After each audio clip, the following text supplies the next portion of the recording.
Hello, welcome to the Spirit Cuts Through Water channel, aka this channel. So we are here to discuss the Spirit Cuts Through Water.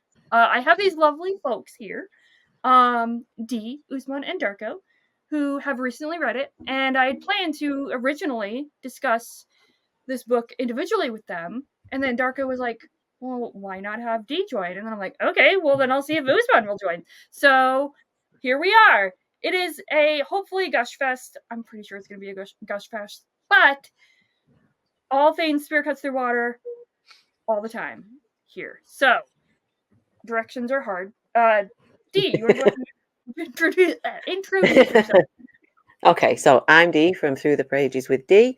I read Spear Cuts Through Water maybe a month ago. Yeah, last month. Because Evie recommended it so many times, and that it then influenced me to read it, and she was not wrong. She's not wrong. And yeah, I do booktube, as you know, that's why I'm here. I've been doing it since February I started, so yeah. Okay, I'll go. My name is Usman. My channel's Bards and Books, and I read. Well, actually, I heard about Spear Cuts Through Water first from Evie, and then from Dan from Black and Blue Collar Reader. So it was on my radar. I was at a bookstore one day. I saw it on the shelf. I decided to read a couple pages, and I bought it right there. So I read it in January of this year, and then again in March, and it was great both times. Hey, I'm Darko. Similar to Usman, I learned it first from Evie and then Dan.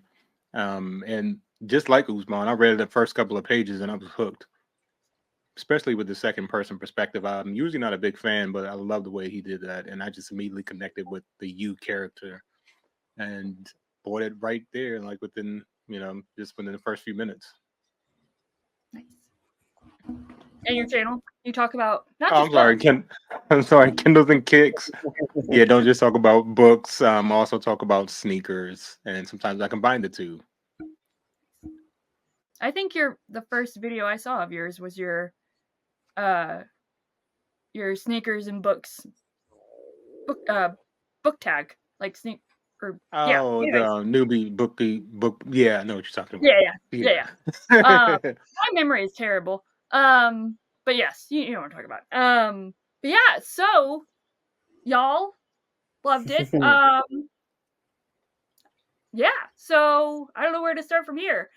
Was this your first Simon Jimenez? Had you read his other book before? If you had, or what was your experience with it? If you haven't, you think you will, to kind of get that out of the way. Mm-hmm. I'll go, shall and anyone can start. So I've never even heard of Simon Jimenez before this book, before you mentioned it either. I think it was just purely how much you talked about it that influenced me to buy it. So yeah, no, I'd never heard of Simon Jimenez, but like Darko said, you as soon as you start reading, you're hooked. Hook, line, sinker. You can't stop. It's just beautiful. It's absolutely beautiful. Yeah, no, I agree 100%. And same, I'd never heard of Simon Jimenez. I believe he has this book and then The Vanished Birds. Is that it or anything? Okay. Yep. Yeah. So I'm definitely interested to read The Vanished Birds as well, because this is, yeah, it was amazing. Mm. So I had heard of Simon Jimenez before this, but it was The Vanished Birds because I heard it talked about on sci-fi channels. But I was never really interested in reading him until this book, because it was just the qualities of it was so lauded and talked about by you, Evie, and Dan, and then I started hearing more about it, and so I'm glad I read it. And yes, this will be a gush fest because I absolutely loved it from page 1 to page 520 something, at least on my Kindle. So yeah. Definitely. Mm-hmm. Yeah, so I guess starting with the narrative structure, like that's what it starts with you. So how was your experience with that? Was it, I mean, I know you guys mentioned that, that's not something that we usually see in in sci-fi fantasy literature in general. Mm. Was that a like struggle? Not a struggle, but was it a challenge for you to kind of get used to the narrative structure? I know it did for me. I'm like, oh, okay, I gotta switch my brain a little bit for reading this book. Mm-hmm. For me, it wasn't the you wasn't a challenge. It was more the switching as you get further along in the book. But the you to me immediately drew me in because I could resonate with the character because I related to how his grandmother was telling him stories because I went through very similar experiences in my childhood with my grandmother, though she wasn't a smoker, sitting there telling me stories. But I had a babysitter who would smoke and tell me stories about the good old days and things that happened, even things within my family that I had no idea about. So that's what immediately connected me to you. So it worked for me pretty well. Yeah, for me, it was a bit of a surprise. I mean, I haven't read a whole ton. I'm still new in my reading journey, but um, it pulled me in, and it just worked in this book. I don't know. I think it is my first time reading a structure like that, and it just worked really well, and it drew me into the story very greatly. So Mm. yeah, I enjoyed it, and even when it changed up, like nothing was hard to follow. The only thing that confused me at the beginning was the passing POVs you get of like the little snippets of people mentioned in passing. Yeah. Mm-hmm. The italics took me a while Mm-hmm. to really understand what was going on, but once you understand that, it's so a little profound. But Mm-hmm. yeah, it's awesome. I loved it. Every aspect of this book was great. Yeah, I have to agree with both. I was hooked straight away. This is a narrative that I really like. I think I like multiple POVs, and then I like this estranged you POV. And talking about the sort of like the Joe Abercrombie in a monologue that they have. It did take me a second to get to grips with that, but once I got to grips with it, I thought, oh, we've got speaking from the dead going on here. So we're hearing their voices. We're not just talking to the present characters. We're speaking to the past, those who have passed, and getting their thought process in this moment. So yeah, that for me, just adored it. Absolutely adored it, and hooked straight away. Loved that you. So it's placing you in that position, and this is your story, your Lola. Yeah, I loved it. Loved it. I should have said this from the beginning, but this is spoiler. Like, we're not even going to worry about a spoiler-free section if you're watching this. If you haven't read the book or you don't care about spoilers, you can pass go. You can collect $200 or something. I don't know, but yeah. So you have the Lola telling you the story of this 5-day quest that doesn't even start until what 100 almost 200 pages 150 pages in, Mm. which I thought was very surprising. Like, you get introduced to the Emperor and he's terrifying, and then he's dead, and I'm like, what's happened? So but yeah, so like was that first section when you're introduced to Kima and June and the Emperor, I don't know, any thoughts on that, and in general, like the style, the going on, the characters, what you were kind of anticipating from that moment forward, or it's very broad, but Mm. I mean, I loved Kima immediately. He was just such an endearing character, and then to be one-armed and a warrior, and I really appreciated his kind of identity crisis because he came from humble beginnings, and he wasn't from a prominent family, and so to make up like he was from this warrior tribe and how they have these principles and tenets that they believe in, and that's why he's such a fierce warrior. And yeah, I think a lot of us have that, sometimes in life where we don't feel like we're enough, so we have to exaggerate or make up stories or whatever it is to make ourselves feel better and to impress others. And to as you follow him along, he eventually learns that he is enough, and June of course helps with that. no, I think he's probably my favorite character in the story. And Araya telling him, always calling him Kima of the Daware tribe. Yeah, I love it. And especially in the afterlife portion, where she's like, Yeah. "Oh, that's a good name," and Yes. Yeah, that was a beautiful scene. It was beautiful. Because she sort of knows him on a different level. But yeah, I also liked the turnabout of Jun. How you get his backstory, but you're not realizing that till later on. So you're just seeing him as this average guy, really, to start with, and not really of any standing at first. He's just the driver, isn't he? He's just the driver of the wagon. He's not really necessarily anyone to start with. But Araya is so, she's so beautiful. But that little sneaky little thing what she's doing, where she's actually about to poison the Emperor as he's turning up, and she's there mixing it. And did any of you guess that her daughter was her daughter, or did it take you a minute to get? It wasn't until the end that I realized, Right. oh, that's Right. her. Got it. Yeah. Right. Same. Right. I had a suspicion, just by, I don't know how I had the suspicion, but there must have been something in Simon Jimenez writing when he wrote that little scene where she's handing the spear over to Kima and saying, "This must get to." And I was trying to think, well, what's the desperation in this character? Why the desperation to get this spear to? Yet we've got you with the spear. So there's some coalition here that's going on. It's some correlation, and there's more to this Shan. And I was pretty certain there's more to Shan. And then when it said who she was, I was like, knew it.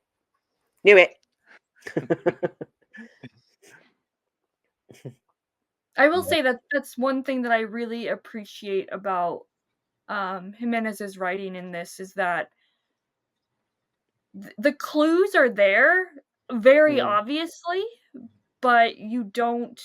It's not even a misdirect. It's you're just so absorbed with the story. At least I was, that you don't really pick up on it until you have the full context of the story, and then you can point back and be like, "Oh, that's what it was." Or you're D and much smarter than all of us, and like, "Oh, I picked up on this immediately." Yes. I would love to know Simon Jimenez's writing process. Only saying that one, just that one that was obvious. I don't know. Yeah, I agree. The Darko. I wonder, like, what was the writing process for this? It must have been a little complex, at least, because there's a lot that goes around. There's so much poetry, like poetic stuff in there, and yeah, just so much symbolism and deeper meanings. Yeah, and then how all the perspectives eventually just blend together. And so one story is just, I mean, the way he did that was brilliant. Maybe I need to read more, but I haven't seen anything done quite like that. So it was very impressive for me. I have been told by Joseph from Joseph is Cooking, I think that's his name is, the name of his channel, or Joseph Reads Book. Either or. I'll link his channel below, as well as all of yours channels, by the way, for anyone watching. So he mentioned, he had told me, you need to read Zelazny because this feels like Zelazny. And he messaged me a couple days later. He's like, I feel justified, because apparently there was a review of the Spear Cuts Through Water, and it put Spear Cuts Through Water in the same, like, I guess, pantheon of genre defying books as Lord of Light by Roger Zelazny, and I can't remember the other book, but there was another book there. And so yeah, apparently Zelazny does a similar type of thing of just playing with narrative structure and stuff like that. It's not exactly the same, but there's a similar artistic intent there. So maybe that's an option. Yeah. Good to know. You know, But- oh, go ahead. Oh no, go ahead, Usman. Go ahead. I think for me, what stands out here is, for me personally, I like stories like this because, like, there is an emphasis on traditional, storytelling of old, like oral storytelling. And I don't know, maybe I've just been reading a lot of classics lately, but something about that older style of storytelling that just invokes a lot of wonder and, like, just mystery, that kind of stuff. It draws me in a lot more, and it kind of resonates with me on a deeper level. So this did that really well. There are some other books that I can think of that did that, like The Alchemist or The Gift by Patrick O'Leary. They're kind of similar in the way that it's written. And when it's I'm done just writing well, that like as down. it's done here. So I'm just sorry, writing that down. Patrick, who was it? Sorry, The Gift by oh, Patrick. Who? it's The Gift by Patrick O'Leary. Okay. It's kind of, yeah, the prose is kind of similar. It's written in the Right. same sort of style. It's got different elements. It's not like, it's nowhere near as dark as the Spear Cuts, and it's a different kind of story, but written in that same sort of wondrous mystery style, Right. like traditional Mm. style. I just like that older style of storytelling. It resonates deeper. There's Mm-hmm. it feels like there's a little, like, more meaning, something deeper about it, something more profound about it. So maybe Yeah, that's why I love this book so much. Yeah.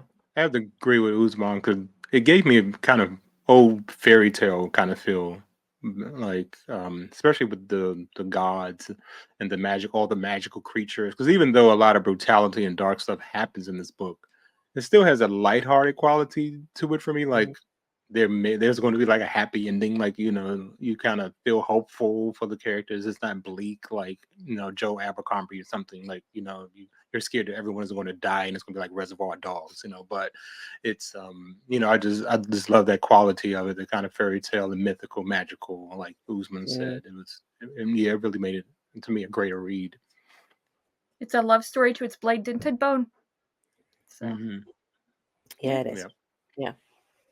That's part of the writing that I loved, was these scenes of wrestling and fighting between John and Kima, and kind of giving you the impression that they're not going to get along, but in actual fact it's like playground attraction.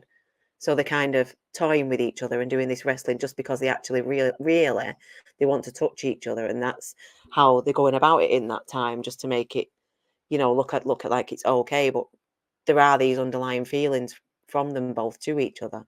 And I liked how he slowly progressed through that relationship growing. I thought that was so stunning how he did that. yeah, I agree. I will say that in regards to the going back to his writing style and how he wrote this, he did mention, not to plug my own video, in the interview that I did with him, that he was so kind to do. He mentioned that it was obviously very hard work because it was hard work. He did mention that the pitch for the story was only the quest, the 5-day journey, and he didn't have in mind the interweaving narrative structure, the you or the anything like that, and that came after, and which is surprising, very Yeah. surprising, because it all is so Succinct. seamlessly interwoven with one another. Yeah, so That is interesting. that blew my mind when you mentioned that. So, but yeah, you can tell the care that he takes into the craft of the writing. Because with any other author, I don't think, obviously it would turn out different because it's a different author, but it could easily have just crumbled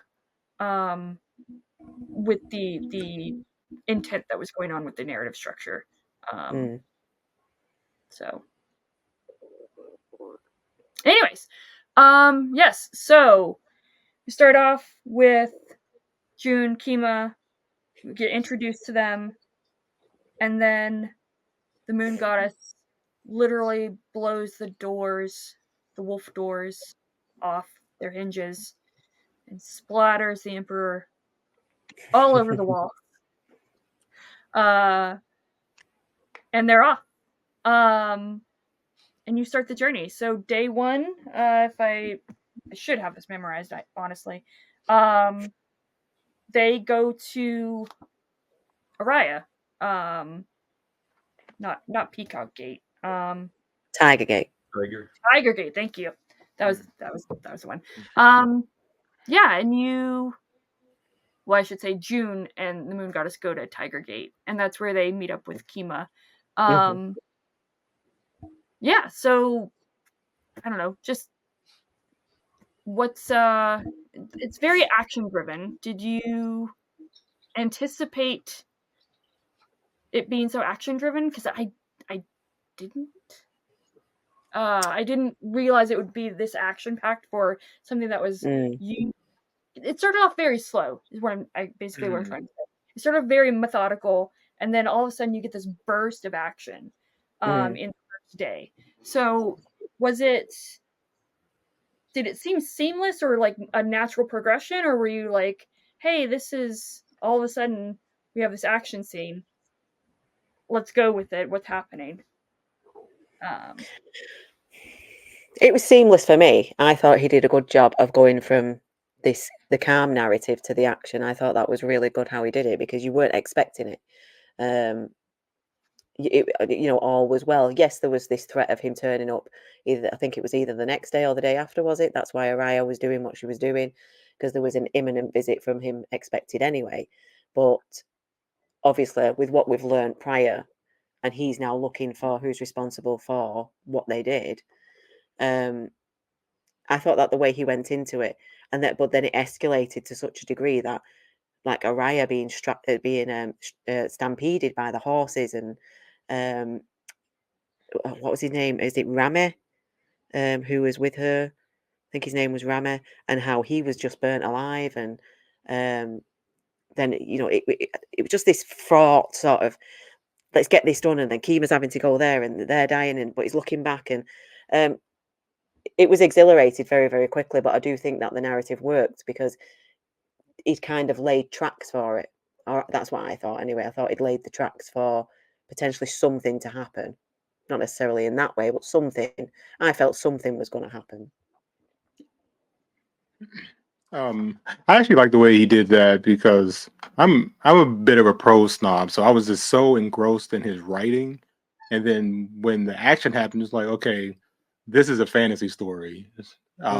Like, there's a plot here and that you need to follow, because I was just so impressed. Like, that's all I cared about was like his metaphors and poetry. That's all I was focused on for like the first part of the book, and then it's like, okay, it's like snap out of it.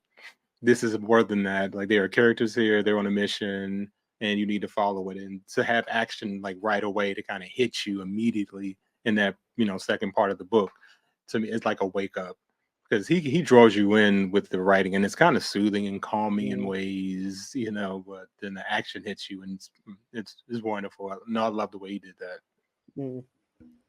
Yeah, no, I agree. He draws you in with that writing, and then when the action starts, like when the red peacocks are giving chase and they're escaping, like, the anxiety is high, the stakes are high. So when you can draw that out, it's a masterful story. It was it was giving me anxiety. That's all I know. I had to keep reading. Yeah, and it was also how he writes gruesome, but it's beautiful. Does that make sense? The red flower. It's a bit, it's extreme, but it's beautiful. Yeah, the quote the singular quote that I love so much from this book is, the red flower was cut from its stem, the red petals were strewn. Talking about Kima chopping off the first terror's head.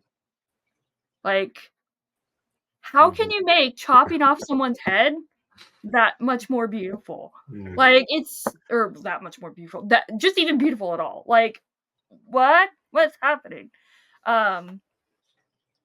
And before I forget, because I will forget, first day we are introduced to Defect. What are your thoughts on Defect? Is that the turtle? Yeah. Yeah. top- Okay. yeah. Yeah. Yeah. A Yeah. smelly, stinky tortoise. I Mm. felt But he so sorry became for part of the him. crew. Oh, Yeah. Yeah. Yeah. I he was felt so part of sorry the for him because he crew. was. No, I agree, D. Like, yeah, but I felt sorry for him in the beginning because he was so like stinky and nasty. But just eventually, become connected, and have a family. I think I love the way his story went, and he was, and I just love turtles anyway. So he threw a turtle in the story, and I'm enjoying it. I could smell him through the pages right away. So, but yeah, you definitely care a lot about him, and as the journey goes on. Yeah. Oh man, I will say as an aside, like I think I don't think I've ever experienced such a sensory experience through text Yeah. like I did with this book. Like Yeah. you can feel like the griminess, you can smell the smells, good and bad, through the text, and I think that was really just obviously powerful. Yeah. Can I say what one of my favourite parts was? Oh yeah, of course. The bird. The found bird in the wagon. And then the whole way through, and then eventually, wow, ta-da, wow. That was mind-blowing. That whole snippets of a plot all the way through to get to there. And I was like, oh, that was a eureka moment for me. So I will say that I didn't realize this until probably my last reread, that I'm like, oh my god, Araya was the one that set everything up to try and steal the bird. Yes. It took me so long to realize that, and I'm like, oh my all god. for the all for the need of love, and this whole book is about love. The whole thing of it is love. So all for love, because he wasn't loved and he was just shunned, and everything he did was for love. Every move he made, every thought he had was just for love.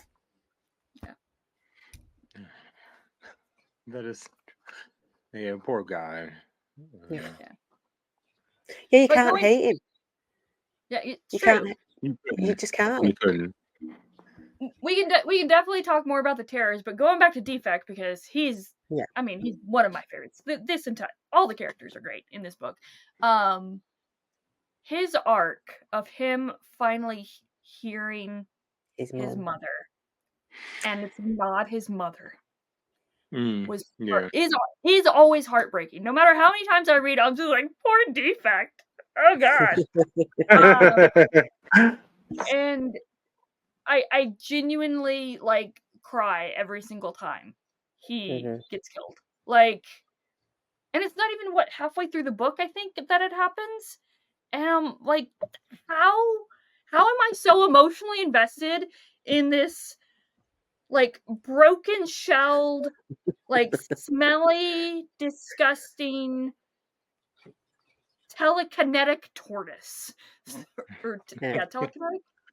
Yeah, telepathic. There we go. But it's the narrative, isn't it? It's the narrative. It's the way it's told.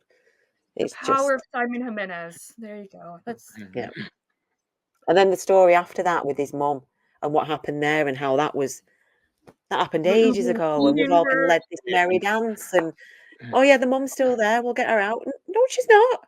No, she's not. Yeah. Brilliant. Yeah, he had a very tragic story, and because you were really rooting for him yourself, because you were hoping that he would be reunited with his mom. And so it was not only a blow to him; it was a blow to you as the reader. Like, damn. Okay. And you as and it felt like the story as well a bit.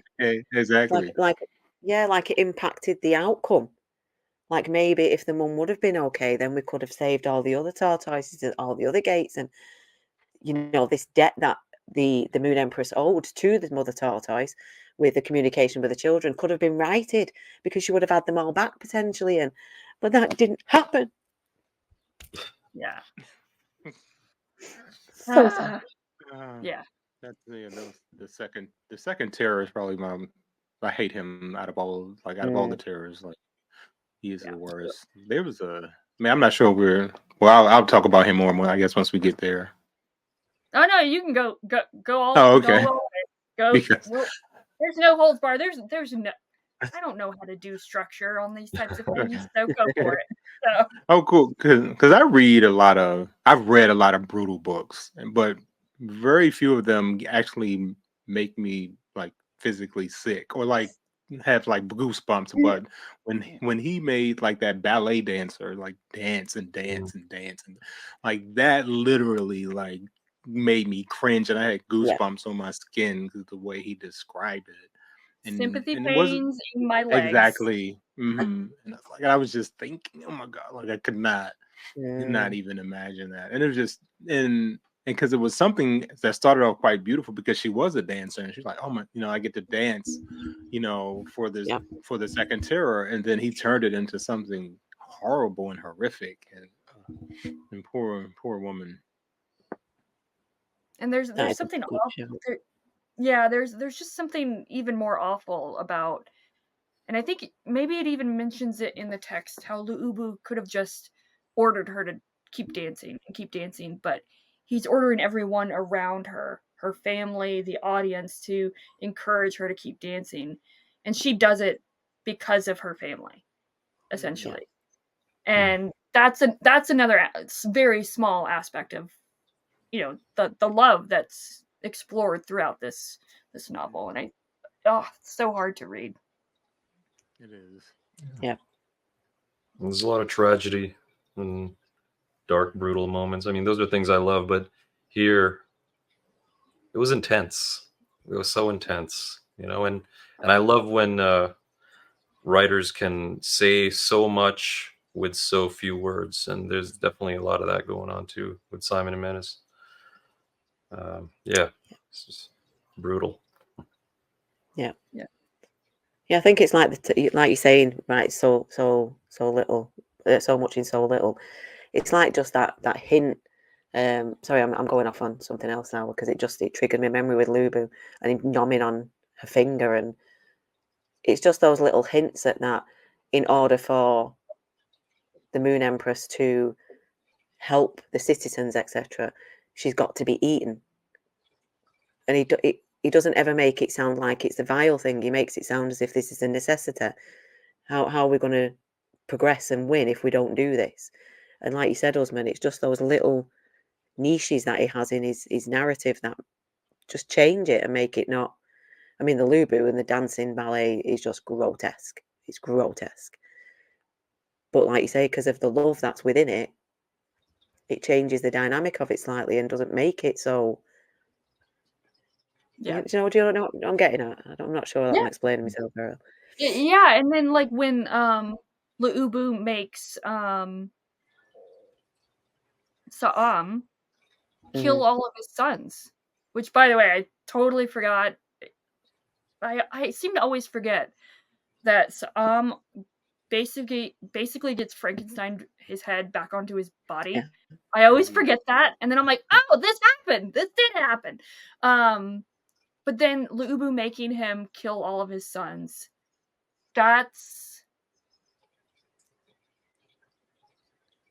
Lu'ubu is like the one terror that doesn't have any redeeming qualities whatsoever. Yeah. Like, Sa'am's love for his sons, it doesn't excuse the terrible things he's done, him as a terror. But you believe his love for his sons. And so that makes that scene so much harder to read. Yeah. No, you're right. Because it at least humanizes him a bit. Yeah. Where, second terror is just, you're like, he's a demon or like a psychopath. Like he doesn't love anything. He's all out for self-gain, and that's it. He doesn't have any devotion to anyone but himself. So, exactly. And I hate him.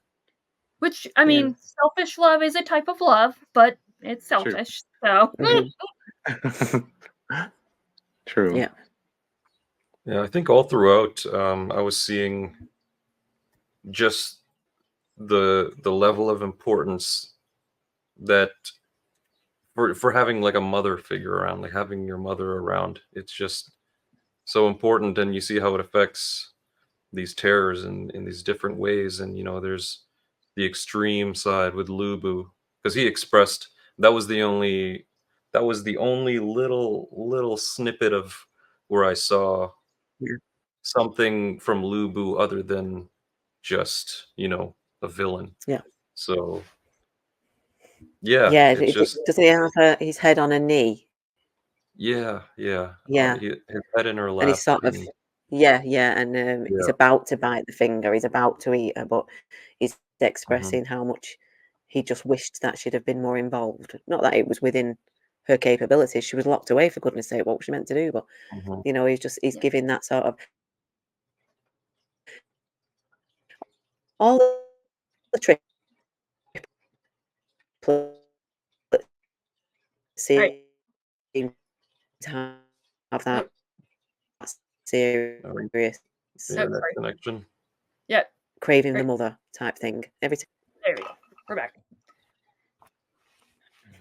Is it just me? Is just me, or Oh, is there we glitching for? go. No, mine went. Yeah. Okay. Me too. But I mean, like serial killers now, they say like every serial killer, one of the main traits is like abandonment or from their mother or something like that. So Yeah. apparently, losing a connection with your mother caused you to become a psychopath for some people, and I guess this is what happened in his case. Because I guess I mean, this is the woman who carries you in her womb for 9 months and nurtures you and feeds you, and who you depend upon for your survival. So I guess losing that connection can have a deep effect on anybody. But it seems that I guess men mostly for some reason. I don't know. I mean, I guess a psychotherapist could analyze that, but like it seems men really have like an issue like when they don't have that connection with their mother.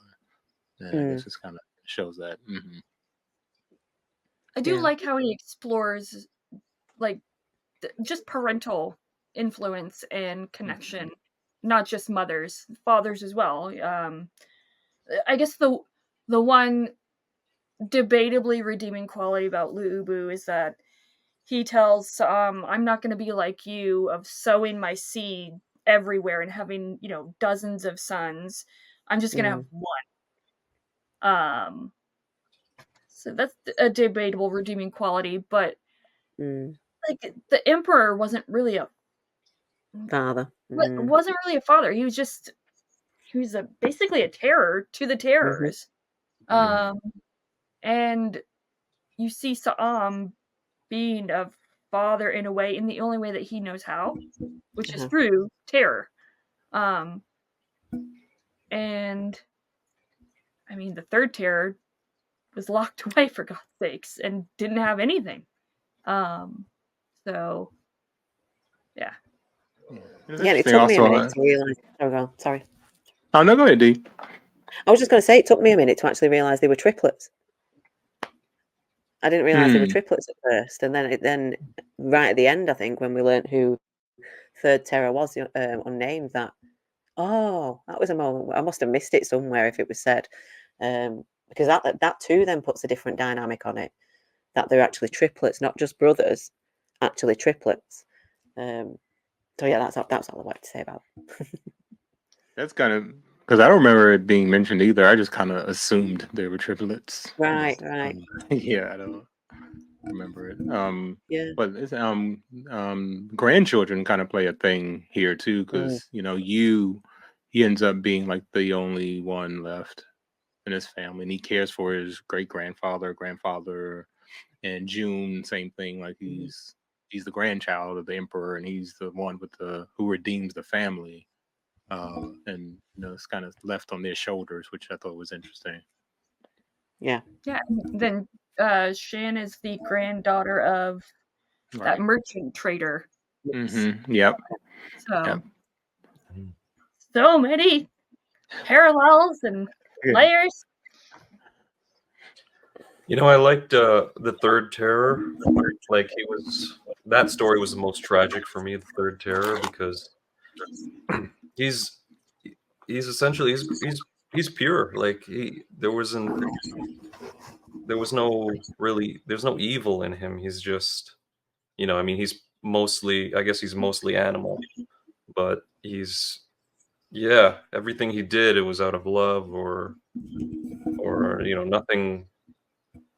I couldn't find there was no fault in him. He was just pure, and the stuff that happened to him was just made it all the more tragic. So, I mean, when you see him at the end there, he just wanted his mother, right? And he just curls up next to her bones. And that was so sad. Yeah. Oh God, it was you made me cry like right here. Yeah. That was such a beautiful scene, and I am actually. I'm up. yeah. It's fine. We're all gonna start crying. It's fine. Oh my God. I mean, and then even right before that, like the duel is he just wants to play, and he could have killed Kima, but he's like, nope. I finally got someone to play with me. I'm done. Gonna go lay down with my mom. So, Yeah. I will say, him turning into like a giant, and it was like, what? Yeah, that was crazy. Yeah. No, I love it. Like this big giant that lost me a sec that there. I was like, okay. Yeah. So now all of a sudden he's that went a bit mad for me. I was like, now he's a giant? Okay, where did that come from? But I suppose just go with the flow. Go with the flow. Yeah. That's fairy tales for you. Yeah. Yeah, but I mean, to me, it's similar. I mean, I don't know I guess all of you. Yeah, I mean, Evie, there's your cat. It's like pets and love is pure. You don't need to do anything for them, but feed them, of course. But they love you unconditionally, and all they want is that same love back. And same with the Third Terror, and to never receive that just because, he didn't look like everyone else. Was really sad. And I really felt for him. And him falling in love with Kima, and oh no, I know, oh my god, uh, the unrequited love. Yeah. One thing that really got me this past read is just how Kima was rejected for the duel early on at Tiger Gate, and then he turns around. He knows the power and the feeling of inadequacy that comes with being rejected, and then he rejects the Third Terror. And I'm like, how can you perpetuate the thing that you recognize that this is a wrong that is, and you perpetuate that wrong when you have experienced it. And it was just, it's so heartbreaking. Yeah. Yeah. Anyways, what about you, Usman? How's that Third Terror? Yeah, that was like when you've been through all that, and then to get to the Third Terror, I didn't think it could get any more tragic, but it just got the most tragic. And like, I love animals, I love dogs, and just putting something so pure through all that, it was, oh man, that is what gets me. That's what gets me more than anything, is like the torture of innocence. It happens a lot throughout this book. So I guess that's why it was so impactful for me. Yeah. I don't usually cry. Yeah, it was such a surprise because I was just anticipating how horrible the Third Terror could be, because the first was bad, the second was worse. Yeah, and I was like, okay, how can the third top the second? Then it gets flipped on his head, and you love him and feel for him and cry for him. I'm like Usman, I don't cry often in books. Like, I think Robin Hobb maybe like one of the only authors who actually made me cry, but Simon Jimenez can do it.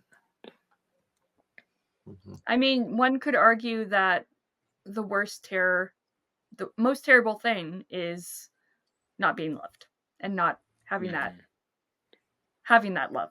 So But again, love story Yeah. to its blade painted bone. There you go. I mean, he made his attachment to Kima the minute Kima allowed him out, didn't he? Mhm. That's the minute that attachment was made. And Yeah. from then on, that's the first sign of hope, of connection that he's had. So from then he's made that connection. Then he's made that grasp on Kima, and I suppose that the further along that we go, it just it grows and grows and grows, and Yeah, because yeah, it's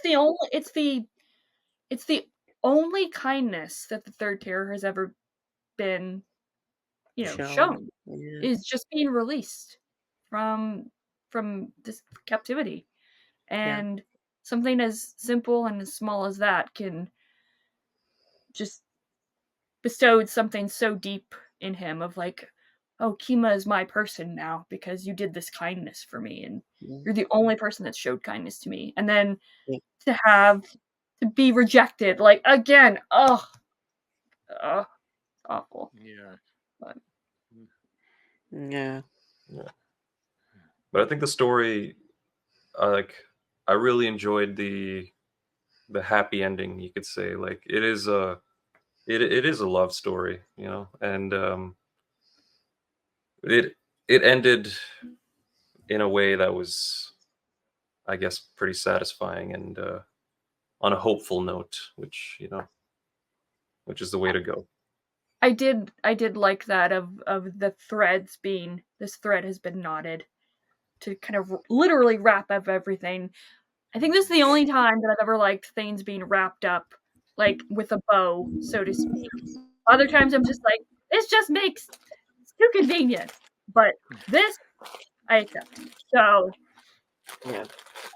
Yeah, I totally agree. That's what gave it the whole fairy tale feel. And to me, you can't go wrong with a nice fairy tale, even though Simon Jimenez is much more modern and he puts a spin on the whole concept. But like the happy ending, as much as I do appreciate a good grim dark ending, and I love happy endings every now and then. I think it's a good break from the darker fantasy books that are that are more popular nowadays, to have a story actually end well, and there's hope for all the characters remaining, and you can walk away with a smile on your face after crying for for the last few chapters or so. Yeah. Am I right in thinking as well? I'm just thinking back now. When you, how do I, when you gets to where his Lola and the granddad are younger, do they stay that way? don't think so. I think Can't it's just in remember. that dream Just in that sequence. particular dimension type thing. Yeah. Right. Yeah. Right. Which we haven't even talked about, like the dream theater of The Oh, the theatre. inverted theater. I know. so That's- there's so much to talk about. Yeah, it is. I thought that was fascinating, and just how you being in the theater watching this story take place, and then being a part of that story, and being really the this almost cyclical deciding factor of like giving the spear so that they can complete the story, for the spear to come back and come down through the family. The catalyst to the Yeah, loop. it's like this endless circle of like, Yeah. not endless circle, but like, I don't know, Ouroboros type thing. Hmm. I thought that was so fascinating. That was amazing. Amazing. No, Because yeah. without that, it doesn't. This is a moment in time. So regardless of the outcome, this has to keep happening. So that was amazing how that was tied in, and it has to keep going. That's the loop of infinite. That, yes, there can be shoot offs from it in time and different stories, but that particular section just has to keep going. Otherwise, brilliant. How we And threw that in to everything Yeah, else. it's insane. And then you have people in the theater from different times, and But they're like all this related is to you. exactly. I Yeah. mean, Simon. I don't know. Simon Jimenez is an alien, because I don't even know how he kept all this together to write and keep and make it make sense. Yeah, it was Yeah. insane, and I appreciated how they didn't I give compared it to you. I like how they didn't give you a Sorry, Darko, gender, go on. so because you Yeah. don't know if it's a male or female. So it can be anybody can hop into the shoes of you and be there, which I appreciated that. Yeah. I did interpret the you character as male, so I but did. I did. yeah. Yeah. But to your point, Darko, I think it's anyone reading the story or listening to the story, like as this novel, just adds to the layer of this story being told, and the experience. Like you as a reader are part of the whole narrative of you as the perspective, and Kima and June, and the kind of ghostly apparatuses people going on, and it's very immersive in that way. It is. I would like to listen to it because I read a review of the audiobook and they said the narrator does a really great job of like switching accents and for all of the different voices. I did listen to like the first 30 minutes or so of it, and I was just completely engrossed. But for whatever reason, I'm a read with my eyeballs type girl for especially this type of stuff. Yeah. But I think on next time I'm definitely gonna listen to the audiobook because I've heard glowing feedback about it as well. With the inverted theater, I always get into such deep thought about it, like, because the way I interpreted it was like a reflection of the story, kind of like how the moon is reflected in the water, and they were in love, right? The moon and the water. So is it like a product of their love, or it's just so profound, like the inverted theater? What do you guys think on that? Yeah, I agree with that. I completely agree with that. Absolutely. Yeah. Spot on. It's an interesting concept that I've never seen executed so well. Yeah, I don't know. And like, and how I don't mean it, just watching your life unfold and your life story. That's just amazing. Your family's life, and then you're brought into it. I can't even express, like, I'm just so excitable, like just talking about it. Like that was probably one of my favorite parts of the book. Like when we would go back to the theater and and all these kind of gods and goddesses are acting out, these scenes. And yeah, no, I love it. Oh, and who was the character who ended up there? June and Kima both ended up there? No. There was a female character who ended up in the theatre, but she was with us, and then she was in the theatre. And she knew the Moon Empress. She was the lead dancer on the stage, I think, right? Okay. Well, she brings them in. Don't she bring them into the theatre? She brings in June and Kima into the theatre. But she was somebody who knew the Moon Empress when she first fell. Yes. I can't remember her name. Oh, wow. And then she becomes their escort through to meet, again, I can't remember the name of that character, who they speak to and who relays sort of what's happening and the importance of them to becoming the sacrifice to save.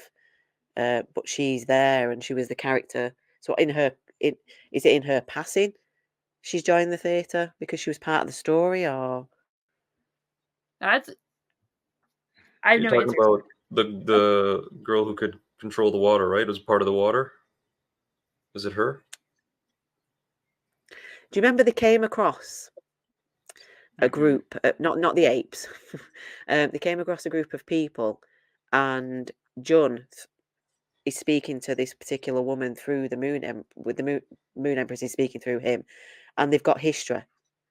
And I think it's when they're on the boat. Yeah, You know I who know I what you're mean? talking about. Yeah, because she had her own tribe. That's right. Yeah, gosh, I And they've forgot her gone to her name. for They help. definitely, because they had a history Yeah, that's from yeah. centuries or whatever, millennia, whatever. Yeah, gosh. But then Oh she man, yeah. dies in that fight, but then she's there as the escort. Takalina? Yes. Yes. And she has a That's her. different name. She's got two names in the book. Yeah. That would make sense. Yeah. I never thought about it. But yeah. So if you're within this timeline in that precise moment, when you pass, do you go to the theatre? She Well, was an interesting character because, Mm, yeah, she did have history with the moon goddess, and I believe she had power over the water, right? She was like a part of the right. water. She could control it. Yeah. So she was interesting. Mm, which would honestly that would make sense because the ocean, the water, was trying to get the moon back as its yeah. love. So she was an extension of that.